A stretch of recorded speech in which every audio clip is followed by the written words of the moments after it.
స్వాతంత్ర్యం వచ్చిన నాటి నుంచి కాంగ్రెస్ పాలనలో ఆనాటి ప్రధానులు జవహర్లాల్ నెహ్రూ, ఆయన కుమార్తె ఇందిరాగాంధీల పాలనలలోనే వారికి వారే భారతరత్నను ప్రకటించుకున్నారని, కాంగ్రెస్ ది స్వార్థ రాజకీయమని భారతీయ జనతా పార్టీ నేతలు సామంచి శ్రీనివాస్, వరప్రసాద్, పెనుబాల చంద్రశేఖర్ తదితరులు విమర్శించారు.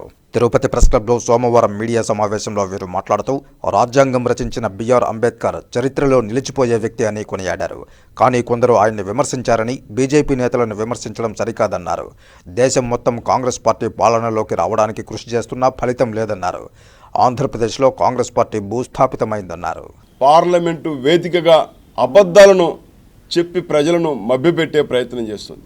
నిజంగా మీకు బిఆర్ అంబేద్కర్ గారి పైన గౌరవం ఉంటే కాంగ్రెస్ పార్టీ అధికారంలోకి వచ్చిన ఈ దేశాన్ని సుమారు 40 సంవత్సరాల పాటు పరిపాలించినటువంటి కాంగ్రెస్ పార్టీ ఏనాడు కూడా డాక్టర్ బిఆర్ అంబేద్కర్ గారిని గౌరవించలేదు.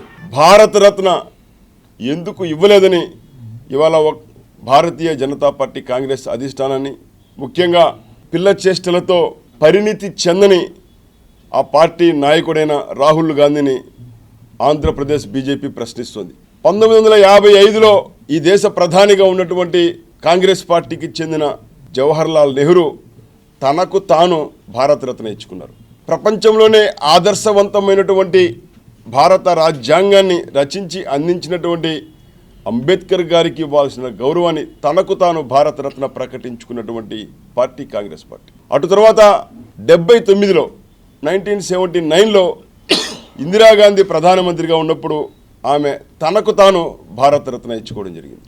తిరిగి 1990లో కాంగ్రెస్ రహిత ప్రభుత్వం కేంద్రంలో అధికారంలో ఉన్నప్పుడు మాత్రమే భారతీయ జనతా పార్టీ సమర్థించేటువంటి ప్రభుత్వం కేంద్రంలో అధికారంలో ఉన్నప్పుడు మాత్రమే డాక్టర్ బిఆర్ అంబేద్కర్ గారిని భారతరత్న ఇచ్చి గౌరవించిందనే విషయాన్ని ఇవాళ దేశ ప్రజలకు చెప్పాల్సిన అవసరం వస్తుంది.